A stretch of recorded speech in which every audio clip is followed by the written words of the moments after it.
Mr. President, the committee report creates a program management office within DepEd, which shall be in charge of reviewing and evaluating project proposals under the Classroom Acceleration Program. Yes, Mr. President. Medyo mahaba ito, Mr. President. I'll skip reading Section 7, which is about submission and review of project proposals, composing of about 5 or 4 paragraphs. Question, Mr. President, what is the timeline for PMO's approval? Mr. President, we didn't put a timeline. Ang nilagay ho namin ay immediately, if I'm not mistaken, Mr. President. So the understanding there, Mr. President, is as soon as the law is passed, pwede na po sila magsimula na tumanggap ng mga proposals mula po sa mga LGUs at mga CSOs. If the gentleman from Tarlac would wish to include a specific timeline here, Mr. President, we would welcome that in the period of amendments. So does it suggest immediate application or implementation, Mr. President? Mr. President, that's the intention. Let me just review the language. Kapag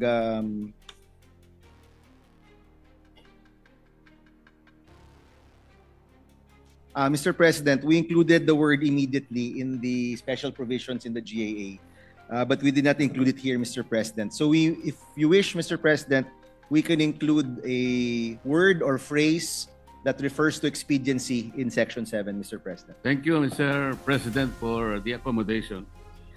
How do we ensure that this process will not be a source of bottleneck in the approval process?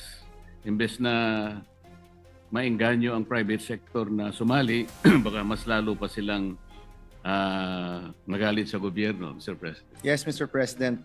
Sa totoo lang, Mr. President, that's really a matter of implementation and oversight. Nakita naman po natin na sa taong ito, 60 lang po ang nagawa ng DPWH na total classrooms. At yung sinusulong po nating modality na ang mga local government unit ang magsasagawa, ang nakikita po natin ay ang mas mabilis na paggawa. Now, kung maging bottleneck po yan ng DepEd, meron po tayong Joint Oversight Committee na kung saan we will exercise our oversight function para masigurado po na mabilis ang pagsasagawa po ng DepEd at hindi po maging bottleneck nga po, no? And Mr. President, because we've been working with DepEd hand in hand, no, in developing this bill, nakikita rin po nila yung pangangailangan at yung matinding pangangailangan na sa tamang panahon ang paggawa ng classroom at sa tamang presyo. Kaya Mr. President, alam rin po niya na lahat tayo dito nakabantay. In fact, one of the biggest increases in our budget is specifically for the classrooms. Kaya masasabi natin, Mr. President, lahat tayo nakabantay dito. Ang DepEd, alam rin niya yung kanyang responsibilidad. And we're hoping, Mr. President, na sa madaliang panahon, magiging mas mabilis ang pagbuo po ng mga classroom. Thank you for the assurance, Mr. President. Now, in regard to the classification of classrooms, the committee report differentiates the types to be built under the classification of the Classroom Acceleration Program into 2.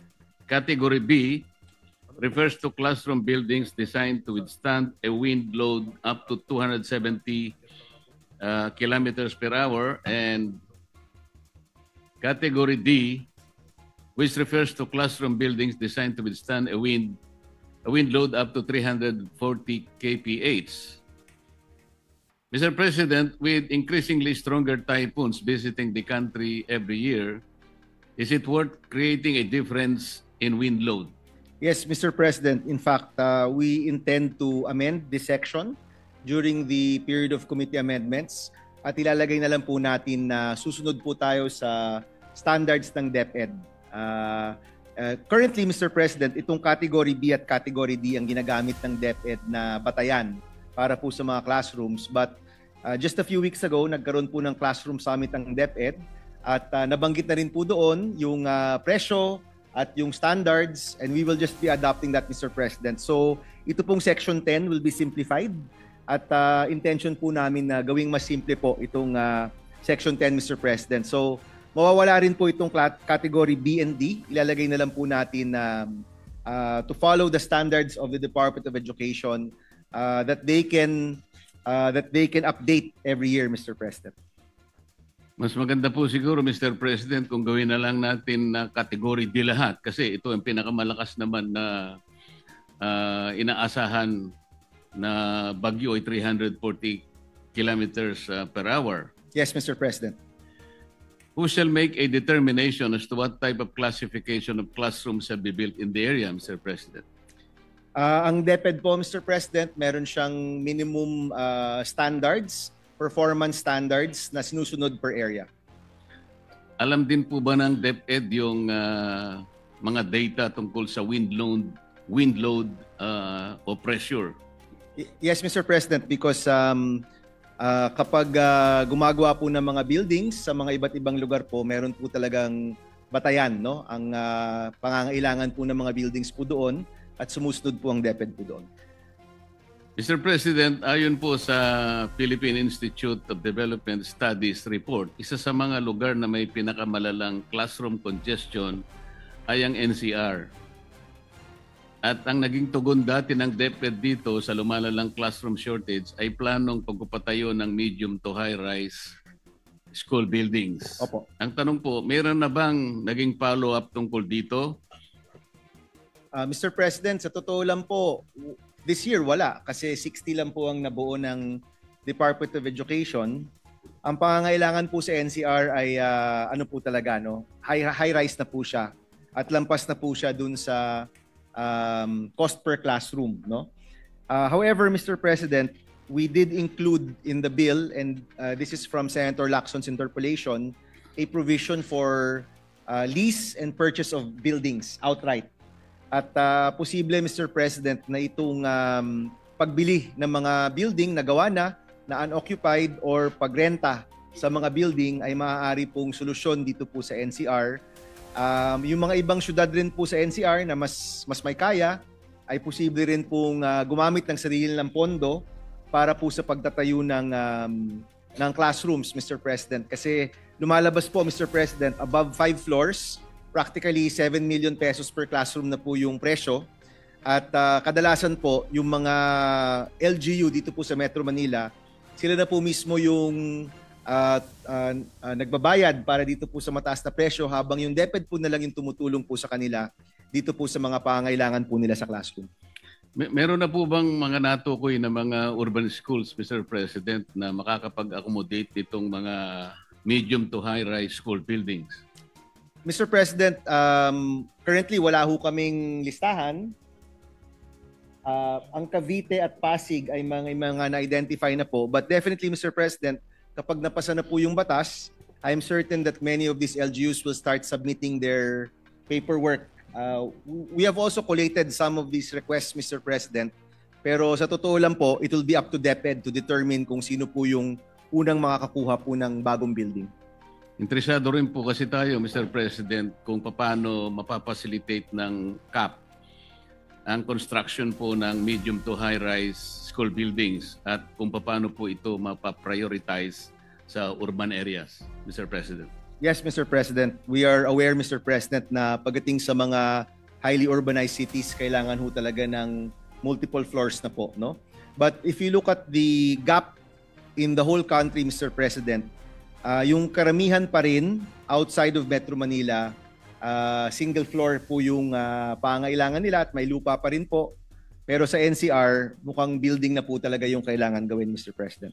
Maraming salamat, Mr. President. Maraming salamat, Mr. Sponsor, sa mga ilang paglilinaw. We'd like to thank the gentleman from Tarlac for his questions. Maraming salamat po at mabuhay po kayo. Majority Leader, Senator Erwin Tulfo is recognized to continue with the interpellation. Thank you, Mr. President. Will the good gentleman yield to some questions from this representation? Of course, Mr. President. Mr. President, ang tanong ko lang po, ilan po ba, may bilang po ba tayo kung ilang classrooms pa ang kulang sa elementary at high school? Meron na po ba tayong figure o numero? Mr. President, according to EDCOM 2, that number is at 166,000 classrooms. Pero ang numero pong ito sa Kutubgo ay mababa pa. Kasi marami pa pong condemned, marami pa pong nasira dahil sa mga earthquake at typhoons. So posibleng lumalaki po ito habang ang classroom production po natin per year ay napakababa in the last 3 years. So ang ginagamit po nating batayan ay 166,000, pero sa totoo lang po, Mr. President, ang kutob ko ay di hamak mataas pa po ito. Meron po bang breakdown kung ilan pong classrooms ang kailangan sa elementary, ilan po ang kailangan sa high school, Mr. President? Mr. President, wala kaming breakdown by grade level, pero by area or by region, meron po tayong breakdown, Mr. President. Nakita ko rin po, Mr. President, na sa panukalang batas po ng ating pong kasama ay ito po ay authorizing the LGUs, the local government, to construct. Ang tanong po natin dyan, Mr. President, maganda po yan, saan po kaya kukunin ng mga LGUs natin ang pagpapagawa ng mga eskwelahan? Because each LGU has their own priorities, Mr. President. Yes, Mr. President. Because of this bill, Mr. President, pag naging batas na, pwede na pong ma-access ang Basic Education Facilities Fund ng Department of Education, Mr. President, na pinondohan po natin up to 65 billion pesos. So sa pag-uusap po namin kay Secretary Angara, nakikita po niya na maybe up to 60 to 70% of that budget will be provided to LGUs. At yung pinaka-intention po natin, Mr. President, sa tamang panahon, dahil sabay-sabay gagawa, at sa tamang presyo, dahil may price cap or may price ceiling rin po sa ating batas dun po sa presyo ng mga classroom. Mr. President, isa pa pong tanong natin ay kung ito po bang mga classrooms na ito, standard po ba, may susunding standard o uniformity sa bawat bayan? Kung ito ay elementary, para sa elementarya, kung ito po ba ay para sa high school, meron po bang standard at anong standard po ang susundin? Mr. President, meron pong tinatawag na MPSS ang DepEd or Minimum Performance Standards and Specifications. Roughly, Mr. President, 7 by 9 meters po ang classroom na iyan. Meron pong mga standards pagdating sa wind, yung kakayanan na makapag-withstand ng malalakas na hangin. Meron po yan pagdating sa earthquake. And the bill, of course, Mr. President, hindi po niya ginagalaw yon. So lahat po ng gagawin dito, kailangan pasok sa MPSS ng Department of Education. But we allowed the proponents or yung mga LGU po na mag-design or mag-suggest ng mga disenyo na bagay po sa kanila basta pasok sa MPSS ng DepEd. Isa pa pong katanungan, Mr. President, kasi sanay na po ang pamahalaan natin magtayo po ng mga classrooms. And yet, yung CR parang nasa ibang building. Meron pong ginagawa ang PAGCOR ngayon. Meron po silang program na kasama na po per floor, may CR po yung pambabae, may CR po yung palalaki, second floor, ganun din po. Ganun din ho ba yun po yung hinahanap ko na kung meron na bang ganitong standard? Kasi yung usual na bigay o gawa ng DepEd, wala pong CR at nakahiwalay po talaga yung building ng CR ng babae at lalaki. Mr. President, alam ko po, Mr. President, na malaking bagay po to sa inyo at nabanggit niyo po to during our first hearing. Kaya sinigurado po namin, Mr. President, na sa bawat palapag ng mga building na gagawin po ng DepEd, meron pong CR po doon.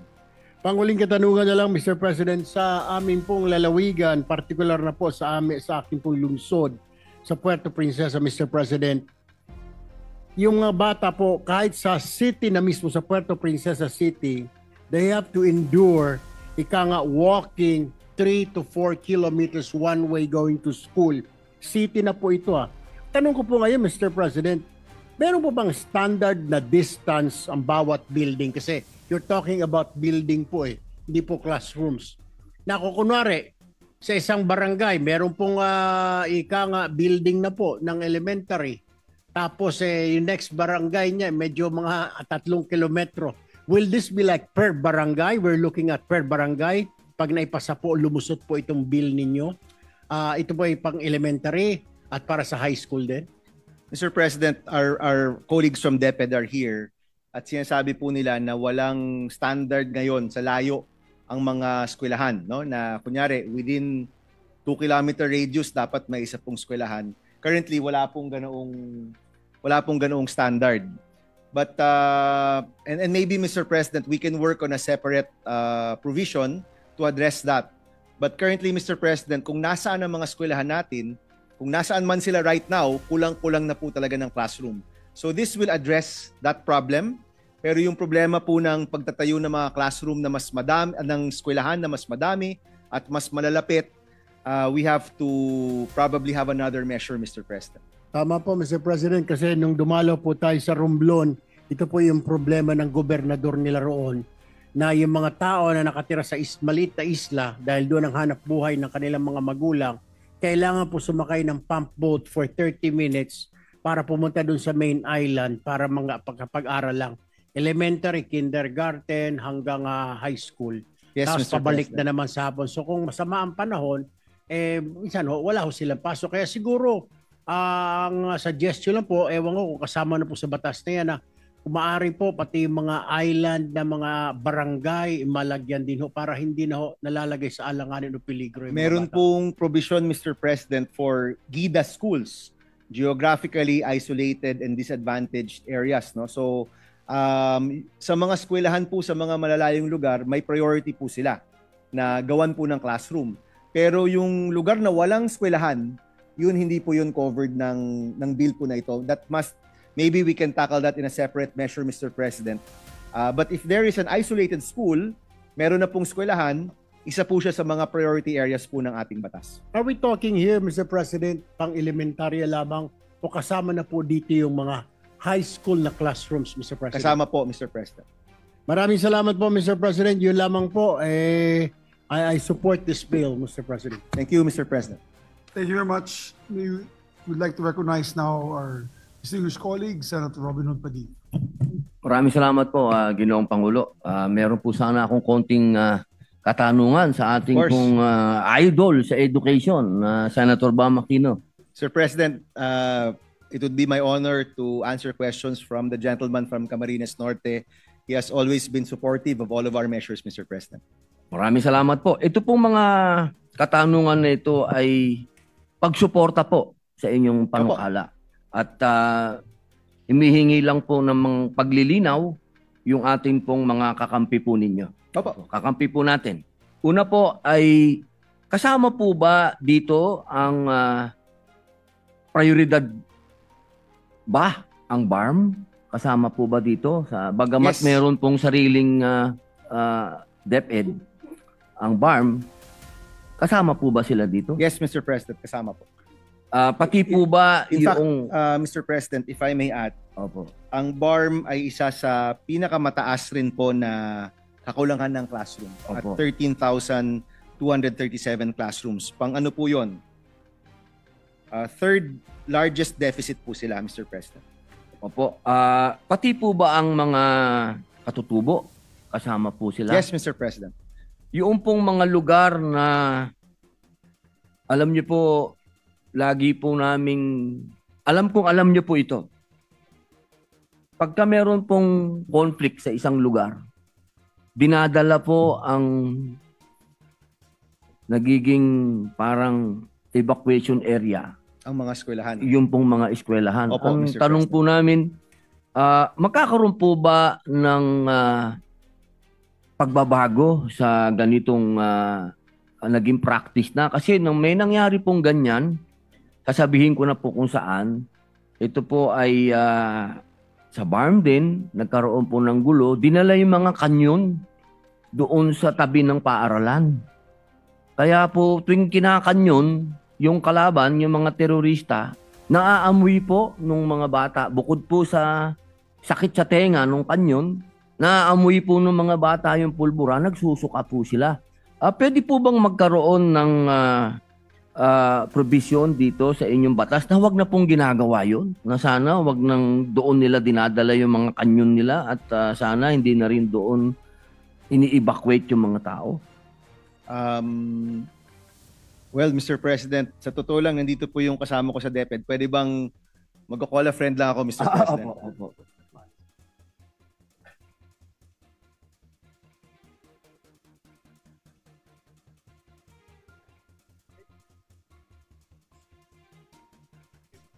Mr. President, kapag may mga extraordinary circumstances, ginagamit po talaga yung mga classroom bilang safe refuge. However, Mr. President, merong department order na may limitation yung oras. So far, Mr. President, yun pa lang talaga yung rules. And most of the time, Mr. President, itong mga extraordinary circumstance are natural calamities. Wala pa talaga, Mr. President, na mga patakaran pagdating sa conflict or conflict areas. However, Mr. President, if this is something that we can work on, the committee can work on, palagi ko lang, Mr. President, parang iba yung subject matter dito po sa bill na ito.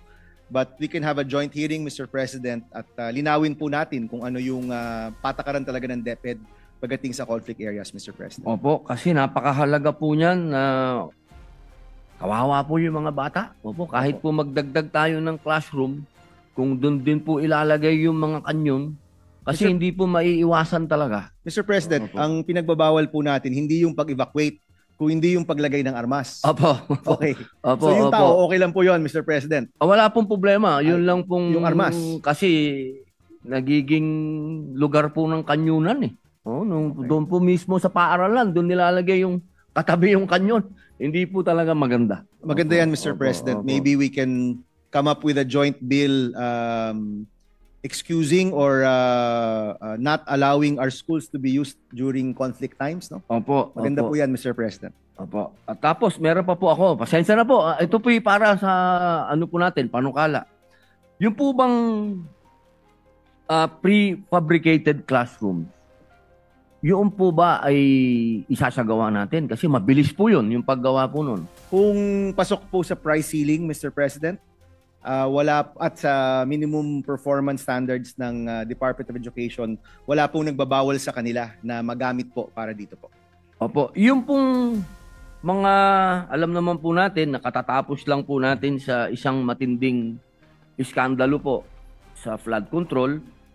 Hindi po ba nyo nakikita na maaring gamitin po ito ng mga local official para dito naman po sila magtuon ng kanilang kalukuhan? Kaya Mr. President, naglagay tayo ng price ceiling. If you remember, Mr. President, I think nag-attend rin po kayo noon, yung first hearing po natin, na pag-alaman po natin na umaabot ng 3.5 million pesos per classroom yung gawa po ng DPWH. At sinabi po nila yan sa harap ng mga local officials na practically kalahati lang po yung presyo at sa harap ng mga NGO na kung saan 1 to 1.2 million lang po yung paggawa ng classroom. So yung pinaka safety measure po natin, Mr. President, dito po sa overpricing, naglagay po tayo ng price ceiling.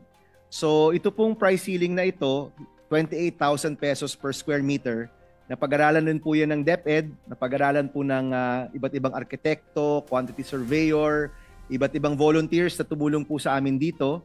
At sa tingin po nila, itong 28,000 per square, roughly 1.7 to 1.8 million per classroom, ay nasa tamang halaga po, Mr. President. So, ang pinaka-safeguard natin, Mr. President, naglagay tayo ng price ceiling dito po sa paggawa ng classroom. Hindi po pwedeng lumampas po dito. Opo, mapakaganda po niyan. Meron pong tanong po ito, mga eyepiece po ito. Tanong po ng ating mga eyepiece dahil nabanggit niyo po na kasama po sila dito. Yes, Mr. President. Pwede daw po ba na kapag itinatayo itong mga classroom na ito, sila ang makasama, sila ang kunin na magtayo? Kasama po sila para magkaroon po sila ng ownership? Meron po bang ganun provision? Wala po, Mr. President. At sa totoo lang, posible po na yung LGU makipag-partner sa kanila. Pero ang expectation ko kasi, Mr. President, ipapabid pa ito ng mga LGUs, di ba? Para mayroon talagang gagawang contractor or may gagawa talagang professional na grupo. Siguro po, kung meron silang ganong klaseng professional organization, they can participate, Mr. President. Pero But hindi po sila pipigilan. Halimbawa po, Hindi po, makipag-usap po sila sa LGU. Hindi po, Mr. President. Opo, kasi yun po ang laging hinihingi ng ating mga katutubo na maging parte po sila. Opo. Mr. President, maybe kasi po yung paggawa naman po ng classroom, marami naman pong aspeto yan eh. Meron pong Opo. preparation ng lupa. Opo. Meron pong pag-clear ng lupa. Meron pong paglagay ng mga puno. Alam ko po. Sa ano po labor, yan. sa labor. Opo. So baka doon po, no? Pero yung technical na paggawa, ay dapat ho talaga mga engineers Opo, at opo. mga nasa construction para masigurado po yung standards ng DepEd. Opo. So okay po sa manpower. Okay po sila. Opo, Mr. President, pero sa totoo lang, Mr. President, we will probably leave that already to the LGU, Mr. President. Opo. Wala po yung, hindi po natin pwede ilagay sa provision na pwedeng kumuha ng katutubo. Pwede naman, Mr. President. Pwede po. We will accept that Maraming amendment. Salamat po. Napakalaking bagay po nun. Napakalaking bagay po. Meron pa po dito, meron po ba tayong civil society organization na pwede pong i-monitor yung local na gagawa ng mga classroom? Opo. Pwede rin, Mr. President.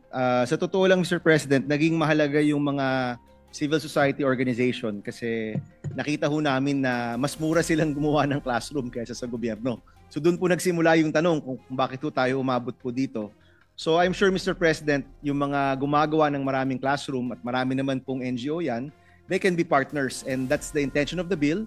Either sila yung kukunin ng LGU or sila mismo yung mag-monitor po nitong programa. So open po. Of Open course, po. yes, po. Mr. Opo. President. Bali, alam ko po, kayo po ang number one na author din ng gusto niyo. Lahat talaga nakikita dito. Opo, Mr. President. Opo, katulad po ng inyong blockchain. Opo, Opo, natin. kaya alam ko po, alam ko na kayo po yung sumusuporta dito. Panghuling tanong na lang po, yung number one supporter din po ninyo, yung isang artista na sikat, si Ann Curtis, Opo. marami na po siyang naipagawang classroom. Yan po ang kanyang advocacy. Pwede po ba na sa dami po ng kanyang pinagawang classroom, hindi pa po siya nakakakuha ng tax incentive? Okay. Opo. Meron po ba dyan sa ating panukala na pagka ikaw ay nagpatayo ng classroom, ay pwede ka din makakuha ng tax incentive? If I'm not Incentive, mistaken, Mr. President, sa Adapt to School Law, meron na po yan, Mr. President. It's currently a law, Opo. meaning pwede na po siyang mag-avail po noon. Hindi ko lang alam po kung pwede ang isang individual o kailangan po organisasyon. But that's already part of the Adapt to School Law of 1995, Mr. President. Opo. Bali, magkapatid na po yan. Ito pong Adapt a School Program, magiging kapatid na po ito ng Opo. panukala na ito. Parang yun yung lolo, ito po yung apo. Ayun. So, pwede po.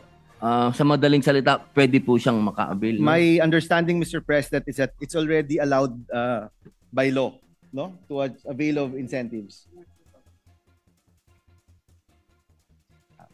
We can check that, Mr. President. But alam ko po na meron pong incentives yan, Mr. President, pero sa totoo lang, Mr. President, di naman ata binibigay rin yung mga Opo, yun po incentives, ang no? yun po Kahit sana nakabatas na ang hihilingin namin dahil napakadami po na gustong magpatayo ng classroom. Sa totoo lang po. Opo, Mr. President. Oo, dahil lalo na po sa mga supporter po ninyo ng mga artista. Lahat po yan. Gusto nila talaga magpatayo ng classroom. Yun lamang po kasi kung sa tax pong pag-uusapan, lunod na po ang mga artista sa tax. Kaya napakalaking bagay po nito kung magkaroon po nitong tax incentive na Mr. to. President, if you wish to propose it as an amendment, Mr. President, we can tackle it during the period of amendment. Yun lamang po. Maraming salamat po, Ginoong Idol sa edukasyon. Thank Maraming you. salamat. Thank you, Mr. President.